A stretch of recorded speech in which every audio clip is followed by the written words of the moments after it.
اس دنیاوی زندگی کا چہرہ بے نقاب کرتے ہوئے اور آخرت کی زندگی کی طرف بلاتے ہوئے یہ اعلان فرما رہی ہے کہ یہ دنیا کی زندگی نہیں ہے مگر کھیل اور کود۔ وَمَا هَذِهِ الْحَيَاةُ الدُّنْيَا إِلَّا لَهْوٌ وَلَعِبٌ وَإِنَّ الدَّارَ الْآخِرَةَ لَهِيَ الْحَيَوَانُ لَوْ كَانُوا يَعْلَمُونَ کہ یہ دنیا کی زندگی تو محض ایک کھیل اور کود ہے مگر آخرت کا گھر یہی سچی زندگی ہے۔ اگر لوگ جانتے تو کتنا اچھا تھا۔ اور ایک مقام پہ قرآن کریم فرماتا ہے وَمَا الْحَيَاةُ الدُّنْيَا إِلَّا مَتَاعُ الْغُرُورِ کہ یہ دنیا کی زندگی نہیں مگر دھوکے کا سامان۔ اور ایک دوسرے مقام پہ رب رحمان فرماتا ہے قُلْ مَتَاعُ الدُّنْيَا قَلِيلٌ وَالْآخِرَةُ خَيْرٌ لِمَنِ اتَّقَىٰ کہ پیارے حبیب یہ فرما دیجئے کہ دنیا کی زندگی تھوڑی ہے، دنیا کا سامان قلیل ہے اور آخرت کرنے والوں کے لیے بہتر ہے۔ ایک مرتبہ آقا کریم کی بارگاہ عالیہ میں ملک شام سے ایک ریشمی کپڑا آیا۔ صحابہ کرام نے جیسا کپڑا پہلے نہیں دیکھا تھا، اس لیے صحابہ کرام اٹھ کے اس کو ہاتھ لگا کے دیکھنے لگے، کیونکہ کپڑا بہت عالی شان تھا، ریشمی کپڑا تھا۔ صحابہ نے اس سے پہلے جیسا کپڑا دیکھا بھی نہیں تھا، اس لیے صحابہ کے من میں آیا، دل کو اچھا لگا، پسند آیا، اس کپڑے پہ تعجب آیا تو اٹھ کے ہاتھ لگا کے دیکھنے لگے۔ جب میرے حضور نے یہ دیکھا کہ صحابہ اس کو اس طرح دیکھ رہے ہیں تو میرے حضور نے فرمایا کہ کیا اس کپڑے کو دیکھ کے آپ تعجب کر رہے ہو اور یہ کپڑا آپ کو پسند آیا ہے؟ آقا کریم نے فرمایا میرے غلاموں سنو، حضرت سعد بن معاذ کو رب تعالیٰ نے جنت میں جو رومال عطا فرمائے ہیں وہ رومال اس کپڑے سے کہیں زیادہ بہتر ہے۔ یعنی یہ دنیا قلیل بھی ہے، حقیر بھی ہے، بے حقیقت بھی ہے۔ ایک مرتبہ آقا کریم ایک مردار بکری کے پاس سے آپ کا گزر ہوا، غلام ساتھ ہے، میرے حضور نے فرمایا صحابہ کو کہ بتاؤ یہ بکری اپنے مالک کے نزدیک ذلیل ہے یا نہیں ہے؟ غلاموں نے عرض کیا جی حضور ذلیل نہ ہوتی تو یہاں کیوں ڈالتا؟ غلاموں کا یہ جواب اور عرض سن کے جان رحمت نے فرمایا اس رب کی قسم جس کے قبضہ قدرت میں میری جان ہے، اللہ کے نزدیک دنیا اس بکری سے بھی زیادہ ذلیل ہے۔ اور ساتھ فرمایا کہ اگر اللہ کے نزدیک یہ دنیا مچھر کے پر کے برابر بھی ہوتی، مچھر کے پر بھی برابر بھی ہوتی یہ دنیا، تو اللہ دنیا میں سے کافروں کو ایک گھونٹ بھی نہ دیتا۔ اگر اللہ کے نزدیک دنیا کی اہمیت مچھر کے پر کے برابر بھی ہوتی تو کافروں کو ایک گھونٹ بھی نہ دیتا۔ تو اس سے پتہ یہ چلتا ہے کہ اس دنیا کی حقیقت اور اوقات تو یہ ہے کہ یہ میرے رب کے ہاں ایک مچھر کے پر سے بھی زیادہ حقیر ہے۔ لیکن افسوس ہم پہ کہ ہم نے سب کچھ صحیح سمجھ لیا ہے۔ ہمارے شب و روز اس دنیا کے لیے، ہمارے صبح و شام اس دنیا کے لیے، ہمارے دن بھی اسی کے پیچھے گزرتے ہیں، ہماری راتیں بھی اسی کے لیے گزرتی ہیں، بلکہ سوتے ہوئے بھی اسی کے خیال، بلکہ نیند میں بھی اسی کے خواب دیکھتے ہیں۔ ایک مقام پہ آقا کریم نے فرمایا ایک دنیا مردار کی طرح ہے اور اس کے پیچھے بھاگنے والے کتوں کی مثال ہے۔ دنیا مردار ہے، اس کے پیچھے بھاگنے والے کتوں کی طرح ہے، کتوں کی مثل ہے۔ اور پھر یہ دنیا حقیر ذلیل بے حقیقت ہونے کے ساتھ ساتھ یہ دنیا عارضی بھی ہے۔ دنیا عارضی بھی ہے۔ جب دنیا عارضی ہے تو اس میں قیام بھی عارضی ہے۔ بے شک کوئی 1000 سال بھی یہاں رہ جائے اس کا قیام کیا ہے؟ یہاں عارضی ہے۔ حضرت عبداللہ رضی اللہ تعالیٰ عنہ فرماتے ہیں کہ ایک مرتبہ جانے کا یاد ایک چٹائی پہ سو گئے۔ جب حضور بیدار ہوئے نیند سے تو جس میں ناز نیند پہ مبارک پہلو میں چٹائی کے نشان تھے۔ غلاموں نے عرض کیا حضور ہم آپ کے لیے نرم و نازک بستر لگا دیتے، یا رسول اللہ آپ کو نرم بستر بچھا دیتے۔ میرے حضور نے فرمایا مجھے دنیا سے کوئی غرض نہیں ہے، کیونکہ میں دنیا میں اس مسافر کی طرح ہوں جو ایک درخت کے نیچے کچھ وقت کے لیے آرام کرتا ہے، پھر پوچھ کر جاتا ہے، درخت کو وہیں چھوڑ جاتا ہے۔ تو حضور جانا کے فرمان سے یہ معلوم ہوا کہ یہ دنیا حقیقت میں مسافر خانہ ہے۔ حقیقت میں کیا ہے؟ مسافر خانہ کس لیے ہوتا ہے؟ مسافروں کے لیے بنا ہوتا ہے، آتے ہیں مسافر ٹھہرتے ہیں، پھر جب وقت ہوتا ہے کچھ کا آگے چلے جاتے ہیں، یعنی اپنی ضرورت کے مطابق یہاں ٹھہرتے ہیں، پھر مسافر خانے کو چھوڑ کے آگے چلے جاتے ہیں۔ اللہ کی کامل ولی، بلند رتبہ اللہ کی کامل ولی حضرت ابراہیم بن ادم رحمۃ اللہ علیہ، آپ پہلے دنیا کے بادشاہ ہوتے تھے، بادشاہ وقت تھے، ایک مرتبہ شاہی لباس میں ملبوس ہیں، دربار سجا ہوا ہے اور بڑے قدر و فخر کے ساتھ اپنا تخت شاہی پہ بیٹھے ہوئے ہیں، مگر ایک فقیر بغیر اجازت کے محل میں داخل ہو جاتا ہے اور آ کے محل کے در و دیوار کو، حسن و جمال کو دیکھ کے کہتا ہے وہ فقیر کے مسافر خانہ تو بڑا خوبصورت ہے، مسافر خانہ تو بہت اچھا ہے، بہت اعلیٰ ہے، سارے درباریوں کی نگاہیں بھی اسی فقیر پہ جمی ہوئی ہیں اور خود ابراہیم بن ادم کی نگاہیں بھی اسی پہ لگی ہوئی ہیں۔ جب فقیر نے یہ کہا کہ اپنا مسافر خانہ تو بہت اعلیٰ ہے، ابراہیم بن ادم نے غصے سے کہا اے بندہ خدا، تجھے شاہی دربار کے آداب ہی معلوم نہیں ہے؟ ایک تو بغیر اجازت اندر آ گیا، پھر میرے اپنا محل کو مسافر خانہ کہہ رہا ہے۔ اس فقیر نے کہا کہ بادشاہ سلامت، مجھے میرے ایک سوال کا جواب دیجیے۔ ابراہیم بن ادم نے کہا پوچھو۔ فقیر نے پوچھا بتاؤ بادشاہ سلامت کہ آپ سے پہلے اس محل میں کون تھا؟ کہا مجھ سے پہلے میرے والد محترم تھے۔ کہا آپ کے والد سے پہلے کون تھا؟ کہا میرے دادا تھے۔ کہا آپ کے دادا سے پہلے کون تھا؟ ان کے والد تھے۔ فقیر کہنے لگا اسی کو تو مسافر خانہ کہتے ہیں کہ جہاں کوئی ہمیشہ نہ رہتا ہو، ایک آتا ہے، جب وہ چلا جاتا ہے دوسرا آ جاتا ہے، دوسرا جاتا ہے تو تیسرا آ جاتا ہے، تیسرا جاتا ہے تو چوتھا آ جاتا ہے، اسی کو مسافر خانہ کہتے ہیں۔ اسی کو کیا کہتے ہیں؟ مسافر، اسی کو مسافر خانہ کہتے ہیں۔ اپنا حضرت نوح علیہ السلام، امام غزالی رحمۃ اللہ علیہ احیاء العلوم میں فرماتے ہیں، احیاء العلوم میں فرماتے ہیں کہ نوح علیہ السلام سے جبرائیل امین نے عرض کیا کہ آپ کی عمر سارے انبیاء میں سے زیادہ ہوئی ہے، آپ نے سب سے زیادہ اپنا سارے انبیاء میں سے سب سے زیادہ عمر پائی ہے، مگر آپ نے دنیا کو کیسا پایا؟ امام غزالی احیاء العلوم میں یہ نقل کرتے ہیں۔ نوح علیہ السلام نے فرمایا سننا ذرا ہمارا حال کیا ہے، ہم دنیا کے پیچھے بھاگ رہے ہیں، سب کچھ بھولے ہوئے اس دنیا کے لیے۔ حضرت نوح علیہ السلام وہ اللہ کے نبی ہیں کہ جنہوں نے 950 سال تبلیغ فرمائی ہے۔ کتنے؟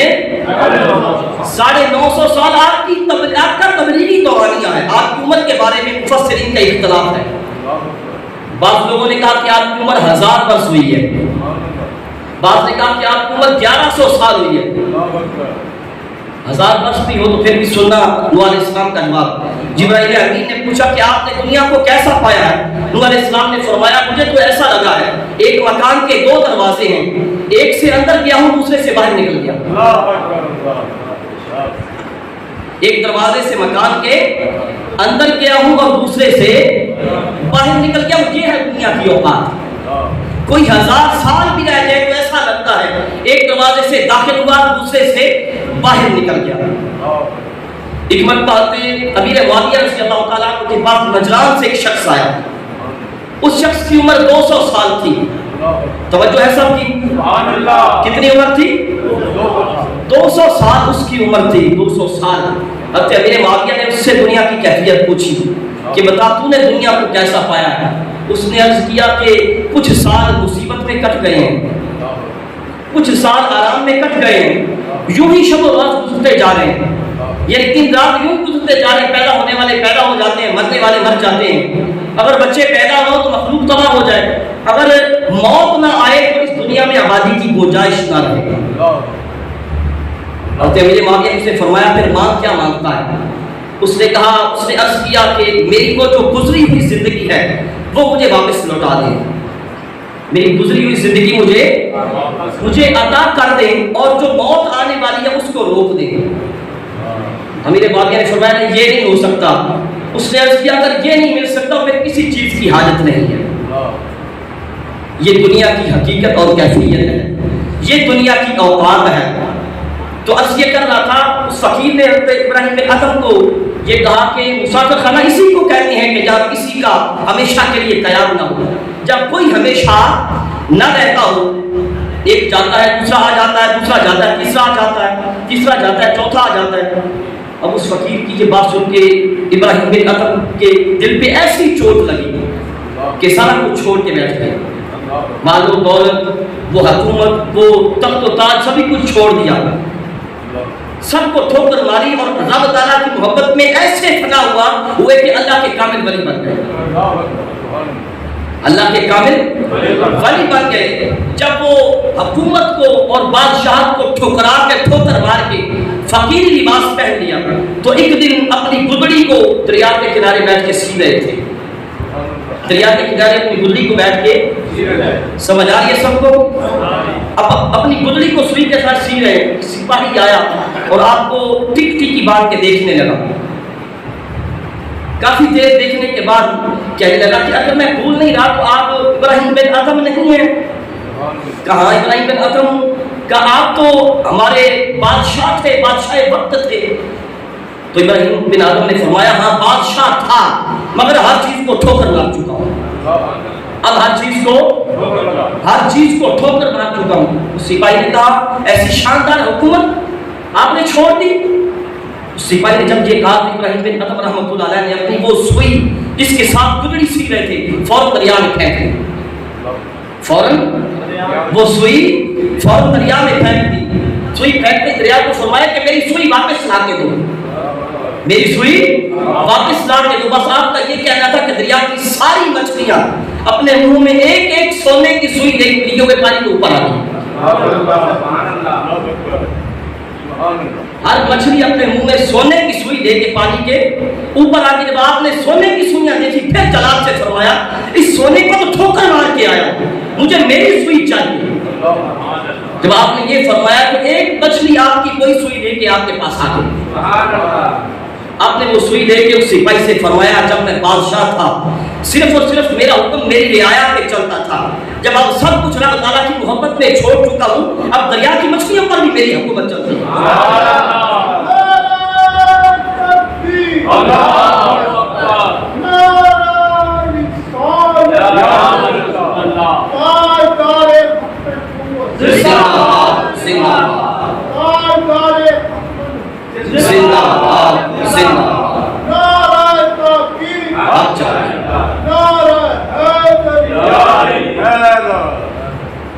اب دریا کی مچھلیوں پر بھی میرا حکم چلتا ہے اور میری حکومت چلتی ہے۔ جلیل القدر اللہ کے ولی کامل ولی حضرت عبداللہ بن مبارک رحمۃ اللہ علیہ، آپ وہ بزرگ ہیں کہ جو عشق مجازی کی سیڑھی سے گزر کے عشق حقیقی کی منزل تک پہنچے۔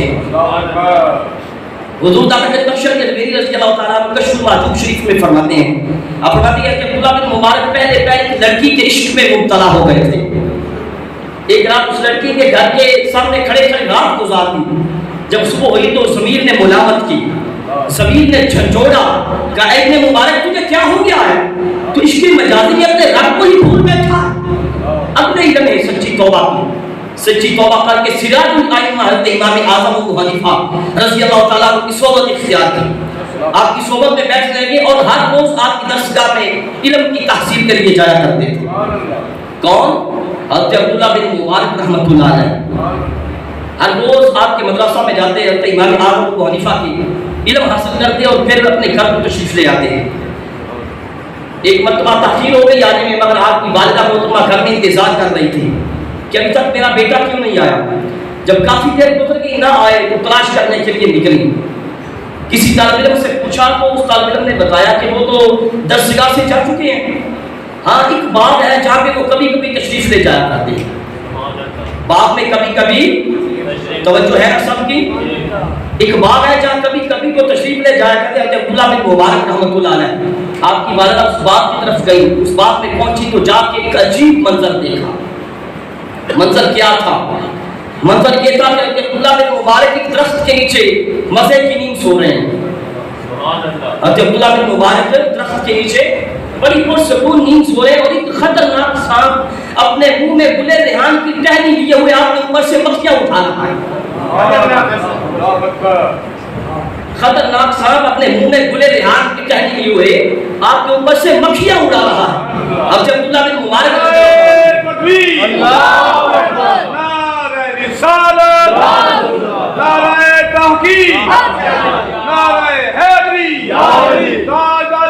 نبوت زندہ باد زندہ باد تاجدار ختم نبوت زندہ باد زندہ باد تاجدار ختم نبوت زندہ باد زندہ باد۔ صرف یہی نہیں، ایک مرتبہ رستے میں چل رہے ہیں، ایک مرتبہ رستے میں چل رہے ہیں، سامنے سے ایک نبینہ آ گیا۔ حضرت عبداللہ بن مبارک رضی اللہ تعالیٰ عنہ نے فرمایا اس نبینہ کو مانگ کیا مانگتا ہے؟ مانگ کیا مانگتا ہے؟ یہ وہ شخصیت ہے جو لڑکی کے عشق میں مبتلا تھے، مگر آج کہتے ہیں کہ مانگ کیا مانگتا ہے؟ اس نے کہا اندھا کیا مانگے گا؟ 2 آنکھیں۔ اندھا 2 آنکھیں مانگے گا۔ آپ نے اس کی یہ عرضی سن کے ہاتھ دعا کے لیے اٹھا دیے، ہاتھ دعا کے لیے اٹھا دیے، آپ کے ہاتھ بعد میں نیچے آئے، اس نبینے کی نبینہ آنکھیں پہلے بینا ہو گئی۔ جو اپنے رب کی محبت میں سب کو چھوڑ دیتا ہے نا، پھر رب ایسے ہی مقام عطا فرماتا ہے۔ ان لوگوں کو میرا رب ایسے ہی مقام عطا فرماتا ہے جو اپنے رب کی محبت میں سب کو چھوڑ دیتا ہے۔ حضرت محمد بن منکدر رحمۃ اللہ علیہ فرماتے ہیں کہ کچھ ایسے لوگ بھی ہوں گے جنہوں نے ہمیشہ روزہ رکھا ہوگا، ہمیشہ روزہ رکھا ہوگا، تہجد بھی پڑھی ہوگی، شب بیداری میں کبھی ناغا نہیں ہوگا، یعنی ہر رات شب بیداری بھی کی ہوگی، صدقات و خیرات بھی کیے ہوں گے، جن چیزوں سے رب اور رب کے محبوب نے منع فرمایا ان سے رکے بھی ہوں گے، لیکن قیامت کے جب رب کے حضور جب پیش ہوں گے تو ان کو فرمایا جائے گا کہ تم نے ایک چیز کو یعنی دنیا کو جس کو رب نے چھوٹا کیا تھا تم نے بڑا جانا ہے، اور جس چیز کو رب نے یعنی آخرت کو بڑا بنایا تھا اس کو تم نے حقیر جانا ہے۔ حضرت محمد بن منکدر رحمۃ اللہ علیہ فرماتے ہیں دیکھیے ان کے ساتھ کیا ہوتا ہے۔ یہ کون لوگ ہیں جو ہمیشہ روزہ بھی رکھتے ہیں، تہجد پڑھتے ہیں، کبھی شب بیداری بھی قضا نہیں ہوتی، صدقات و خیرات بھی کرتے ہیں اور ممنوع چیزوں سے بھی رکتے ہیں، ان کا ارتکاب بھی نہیں کرتے، مگر کیا ہے کہ فرماتے ہیں اس دن ان کو یہ فرمایا جائے گا کہ تم نے یہ سب کچھ تو کیا ہے مگر تم نے دنیا کو بڑا جانا ہے، جبکہ رب نے دنیا کو چھوٹا بنایا تھا، اور رب نے دنیا کو آخرت کو بڑا بنایا تھا مگر تم نے اسے چھوٹا جانا ہے۔ اب یہ ان لوگوں کا حال ہے جن کی جب تہجد بھی قضا نہیں ہوئی، شب بیداری قضا نہیں ہوتی۔ میرا اور آپ کا حال کیا ہوگا؟ ہمارے پاس تو 5 گانا نماز کے لیے وقت بھی نہیں ہے میاں، ہم تو کبھی کام سے فارغ ہوں تو بھولے چکے مسجد میں آ جاتے ہیں، جب کام سے فارغ ہو گئے فارغ ہے کوئی کام نہیں ہے چلو مسجد میں نماز ہی پڑھ لیں، رسول کے دیگر ہمارے پاس تو 5 نمازوں کے لیے بھی وقت نہیں ہے۔ لیکن کیا ہے کہ وہ لوگ جو ہمیشہ روزہ رکھنے والے ہیں، شب بیداری بھی کرنے والے، صدقات و خیرات بھی کرنے والے، ان کے بارے میں قیامت کے دن یہ فرمایا جائے گا۔ ہم تو دنیا کے پیچھے بھاگ رہے ہیں، ہم نے سب کچھ دنیا کو ہی سمجھ لیا ہے کہ شاید یہی دنیا سب کچھ ہے، لیکن یہ میں آپ کو رب کا فرمان سنا چکا ہوں۔ رب فرماتا ہے وَمَا هَٰذِهِ الْحَيَاةُ الدُّنْيَا إِلَّا لَهْوٌ وَلَعِبٌ، یہ دنیا تو محض کھیل اور کود ہے، اس دنیا کی حقیقت اس کے زیادہ کچھ بھی نہیں ہے کہ یہ کھیل اور کود ہے، لیکن وَإِنَّ الدَّارَ الْآخِرَةَ لَهِيَ الْحَيَوَانُ، وہ جو آخرت والا گھر ہے وہی سچی زندگی ہے۔ وہی کیا ہے؟ وہی سچی زندگی کے مقام پہ قرآن کہتا ہے وَمَا الْحَيَاةُ الدُّنْيَا إِلَّا مَتَاعُ الْغُرُورِ، کہ یہ جو دنیا کا سامان ہے یہ تو باز دھوکہ ہے۔ تو پھر کیسا نادان ہوگا جو دھوکے کے پیچھے بھاگتا رہے، اور وہ جو آخرت کا گھر سچی زندگی ہے کبھی نہ ختم ہونے والی، اس کا کبھی سوچا ہی نہیں، اس کے لیے وقت ہی نہیں ہے، اس کی تیاری کے لیے ہمارے پاس وقت ہی نہیں ہے، لیکن وہ جو محض دھوکہ ہے اس کے پیچھے بھاگتا پھرتا ہے۔ میں نے عرض کیا کہ ہمارے پاس تو 5 نمازوں کے لیے وقت نہیں ہے، آؤ آپ کو اللہ کے بندوں کا تذکرہ سنا، جو اللہ کے معبود بندے بھی ہیں مگر دنیا سے کس قدر دور بھاگتے ہیں، ہے اللہ کے پیارے، اللہ کے محبوب، اللہ کے جلیل القدر نبی اور رسول حضرت عیسیٰ علیہ السلام کی بات نظر کروں۔ سبحان اللہ۔ اب اللہ کے وہ رسول ہیں کہ جن پہ انجیل اللہ تعالیٰ نے نازل فرمائی ہے، اللہ کے جلیل القدر نبی اور رسول، اور آپ دنیا سے اتنا دور ہوئے، دنیا سے اتنی دوری آپ نے اختیار فرمائی کہ آپ نے رہنے کے لیے مکان بھی نہیں بنایا ہے، رہنے کے لیے مکان بھی نہیں بنایا، آپ کے پاس پانی پینے کے لیے ایک ہی پیالہ تھا، مگر اسے بھی یہ کہہ کے چھوڑ دیا کہ یہ بھی دنیا ہے، یہ پیالہ بھی کیا ہے؟ آج ہم اپنا محاسبہ کریں نا، ہمارے کتنے پلاٹ ہیں، کتنے مکانات ہیں، کتنی دکانیں ہیں، مگر پھر بھی حوث ختم نہیں ہوتی، پھر بھی ہر بھی مزید کی صدائیں آ رہی ہمارے من سے۔ ایک پیالہ تھا وہ بھی یہ کہہ کے چھوڑ دیا کہ یہ بھی دنیا ہے، امام غزالی رحمۃ اللہ علیہ احیاء العلوم میں فرماتے ہیں کہ ایک مرتبہ عیسیٰ علیہ السلام پہ بڑی زور کی بارش برسی. مکان تو تھا ہی نہیں، رہنے کے لیے بنایا ہی نہیں تھا، لیکن بارش بڑے زور کی تھی، برسی آپ کے اوپر، بادل بھی بڑی زور سے گرجا. آپ نے یہ حالات دیکھ کے کہیں سوچا کہ پناہ لی جائے. دور ایک خیمہ دکھائی دیا، اس خیمے کی طرف گئے تو دیکھا کہ اس خیمے کے اندر ایک عورت ہے، عورت موجود ہے. اس کو دیکھ کے دوسری طرف چلے گئے اور ایک پہاڑ کے درے میں اپنا پناہ لینے کی کاش کی، مگر جا کے درے میں دیکھا تو وہاں شیر موجود تھا. وہاں پہاڑ کے درے میں شیر تھا، خیمے میں عورت موجود تھی. یہ دیکھ کے فرمایا کہ اے مالک و مولا، تو نے سب کو ٹھکانہ عطا فرمایا، مجھے بھی ٹھکانہ عطا فرما. ادھر سے آواز آئی، ادھر سے صدا آئی اور حکم آیا، فرمایا عیسیٰ تیرا ٹھکانہ میری رحمت ہے. تیرا ٹھکانہ میری رحمت ہے. اور آگے سننا، فرمایا قیامت کے دن 100 ایسی حوروں کے ساتھ تیرا نکاح کروں گا جن کو میں نے اپنے دست قدرت سے بنایا. قیامت کے دن 100 ایسی حوروں کے ساتھ تیرا نکاح کروں گا جن کو میں نے اپنے دست قدرت سے پیدا فرمایا. اور فرمایا 4000 سال تک تیرے ولیمہ کی دعوت کھلاؤں گا. 4000 سال تک تیرے ولیمہ کی دعوت کھلاؤں گا، اور ان میں سے ایک دن دنیا کی عمر کے برابر ہوگا. ایک دن دنیا کی عمر کے برابر ہوگا. 4000 سال تک تیرے ولیمہ کی دعوت چلاؤں گا، اور ساتھ منادی کو حکم فرماؤں گا کہ اعلان کر، آؤ دنیا کے جتنے زائد ہو عیسیٰ ابن مریم کے ولیمہ شامل ہو. دنیا کے جتنے زائد ہو عیسیٰ ابن مریم کے ولیمہ میں شامل ہو جاؤ.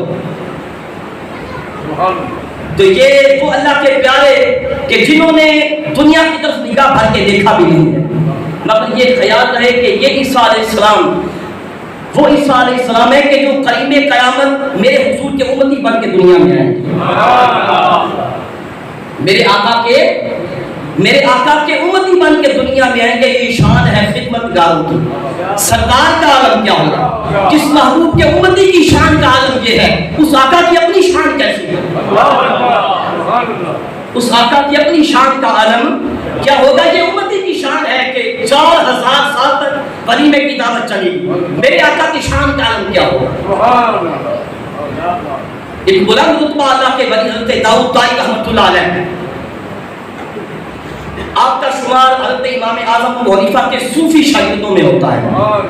سراج الائمہ امام اعظم ابو حنیفہ رضی اللہ تعالیٰ عنہ کے صوفی شاگردوں میں سے ہیں حضرت داؤد طائی رحمۃ اللہ علیہ. آپ کو اپنے والد گرامی سے ایک چھوٹا سا مکان ورثے میں ملا تھا، چھوٹا سا ٹوٹا پھوٹا ہوا بھی تھا.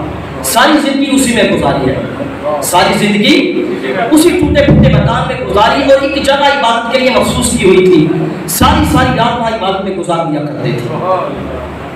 ایک مرتبہ ایک شخص آپ کے گھر میں آیا اور دیکھ کے چونک گیا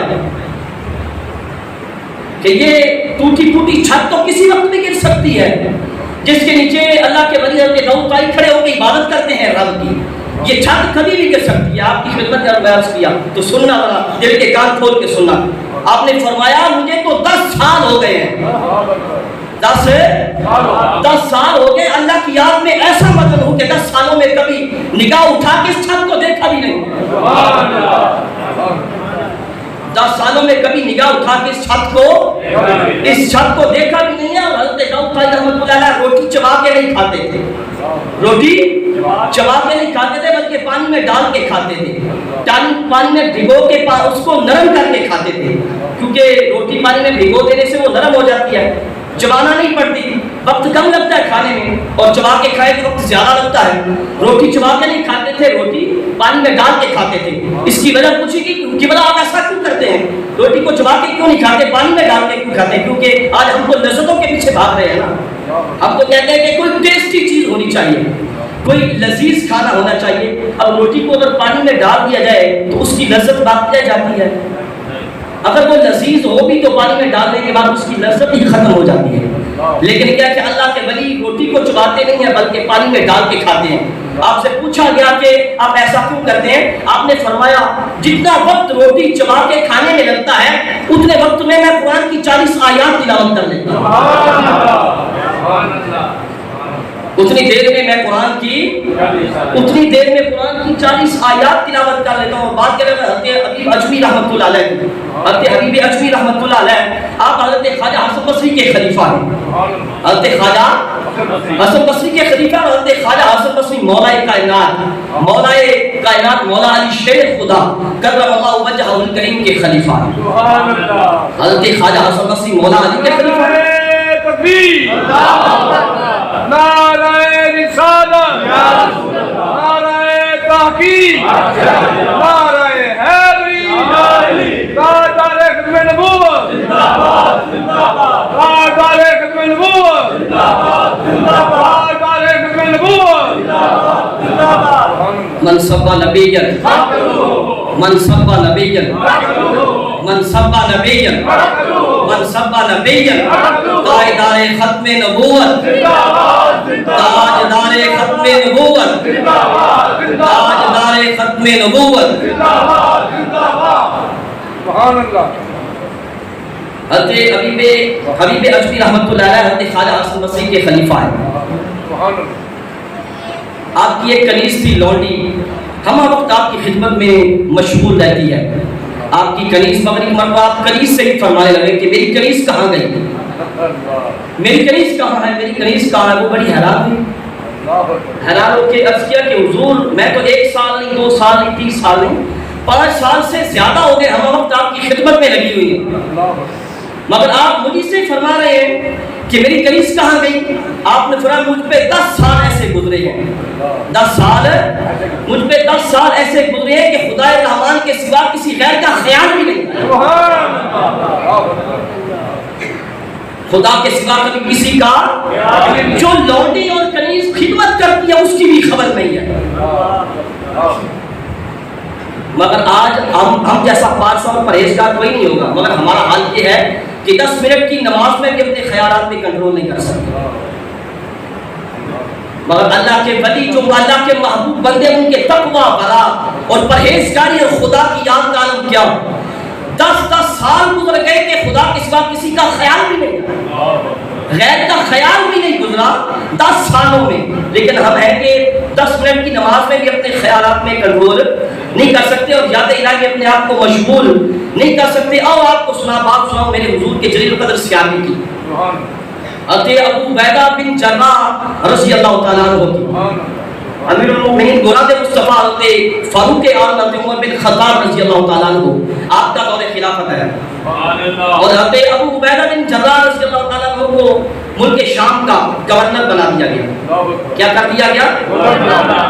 ملک شام کا گورنر بنا دیا گیا، یعنی حکمران بنا دیا گیا ملک شام کا۔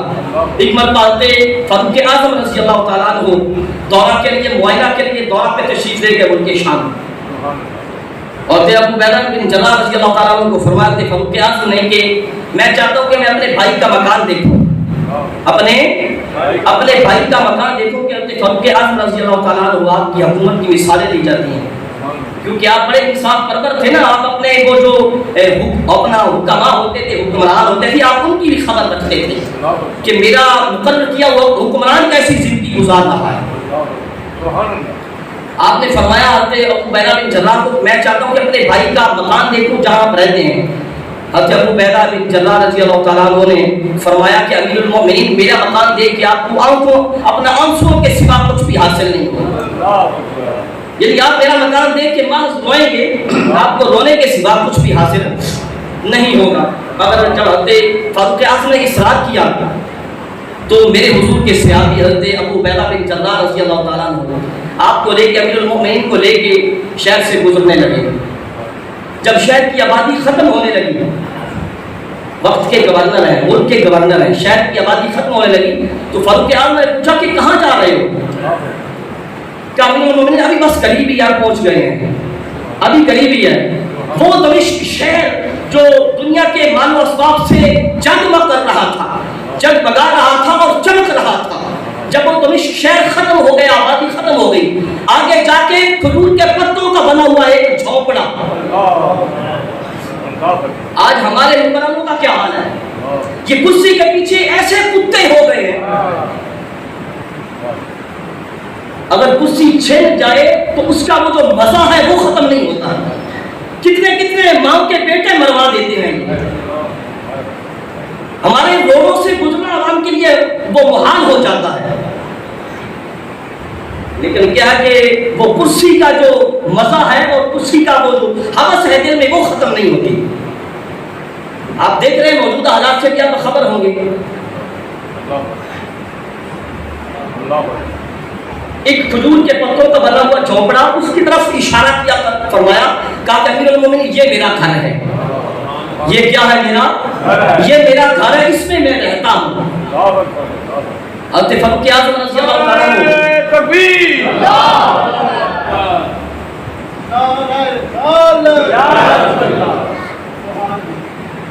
حضرت فاروق اعظم اندر گئے, جا کے دیکھا, ادھر ادھر نظر دھوائی, مگر سوائے ایک مصلی کے کچھ بھی نظر نہ آیا. وقت کے گورنر ہیں, ملک شام کے بادشاہ ہیں, جن کو فاروق اعظم نے حکمران بنا کے بھیجا ہے. ان کا گھر کیسا ہے کہ کھجور کے پتوں کا بنا ہوا جھونپڑا, مگر کیا کہ اس میں پیچھا کیا ہوا ہے, ایک مصلی. ایک مصلی کے سوا کچھ بھی نظر نہ آیا. حضرت فاروق اعظم نے فرمایا, ابو عبیدہ بن جراح رضی اللہ تعالیٰ عنہ, یا تم کیسے رہتے ہو؟ یا تو کوئی ساز و سامان نہیں ہے, کھانے پینے کے برتن نہیں ہے, سونے کے لیے انتظام نہیں ہے, تو تم یہاں کیسے رہتے ہو؟ حضرت عبیدہ بن جراح نے عرض کیا, امیر المومنین الحمدللہ, اللہ کے فضل و کرم سے میرے رہنے کے سارے اسباب یہاں مہیا, میرے رہنے کے لیے سارا ساز و سامان یہاں کیا ہے, موجود ہے. وہ کون سا سامان ہے وہ آپ سن تو چکے ہیں. کہا کہ یہ مصلی ہے, اس پہ نماز پڑھ لیتا ہوں, رات کو اسی پہ سو جاتا ہوں, رات کو اسی مصلی پہ سو جاتا ہوں. پھر وہ جو جھونپڑا تھا, چھپر تھا, اس کی چھت میں ہاتھ بڑھایا, وہاں سے پیالہ نکالا, جو اس وقت نظر نہیں آ رہا تھا, پیالہ نکال کے امیر المومنین کو دیا. فاروق اعظم نے دیکھا اس کے اندر پانی بھرا ہوا تھا, اس پانی میں خشک روٹی کے ٹکڑے ڈالے ہوئے.